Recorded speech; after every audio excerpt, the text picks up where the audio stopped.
আগামীকাল র এর এপিসোডে আমরা জন সিনাকে দেখতে চলেছি শেষবারের মতো র এর এপিসোডে। তো এটি হতে চলেছে কিন্তু জন সিনা সর্বশেষ র এর এপিসোড। তো আমরা সর্বশেষ র এর এপিসোডে আমরা জন সিনাকে দেখতে চলেছি এবং কি আর মাত্র দুটো ডেট কিন্তু রয়েছে জন সিনার জন্য। এক হলো সার্ভাইভার সিরিজ ওয়ার গেমস, অপরটি হলো স্যাটারডে নাইট মেইন ইভেন্ট, যেখানে তার জন্য একটি টুর্নামেন্ট শুরু হয়ে গিয়েছে এবং সেই টুর্নামেন্টে কিন্তু চলমান রয়েছে কিছু কিছু ম্যাচ।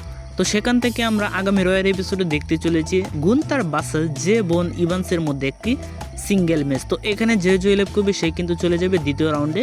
তো এখন পর্যন্ত কিন্তু এটি প্রথম রাউন্ডের ম্যাচ হতে চলেছে। তো এখানে আমরা গুন্তারকে দেখতে পাবো যে বোন ইভান্সকে হারিয়ে দিয়ে সে চলে যেতে চলেছে পরবর্তী রাউন্ডে। এবং কি আমরা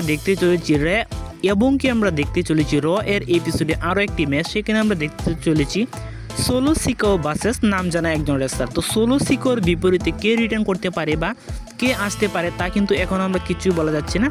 তো কেন জানি মনে হচ্ছে সোলো সিকোর বিপরীতে হয়তো আমরা জ্যাকব ফাটুকে দেখতে চলেছি এই ম্যাচটিতে।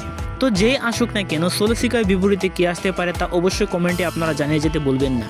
এছাড়া আমরা পরবর্তী রয়্যাল এপিসোডে দেখতে চলেছি বেকে লিঞ্চ ভার্সেস ম্যাক্সিন দুপুরের মধ্যে একটি ইন্টারকন্টিনেন্টাল টাইটেলের জন্য একটি ম্যাচ।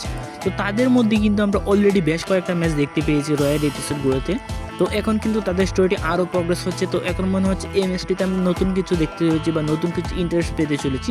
এর জন্য কিন্তু WWE আরও একটি ম্যাচ কিন্তু অফিসিয়াল করে দিয়েছে রয়্যাল এপিসোডের জন্য। এছাড়া ওয়ার গেমসের জন্য স্টোরি তো কন্টিনিউ হতে চলেছে নেক্সট উইক রয়্যাল এপিসোডগুলোতে। তো আজকের ভিডিও এই পর্যন্তই। ভিডিও ভালো লাগলে অবশ্যই লাইক, কমেন্ট এবং সাবস্ক্রাইব করে পাশে থাকবেন। ধন্যবাদ সবাইকে।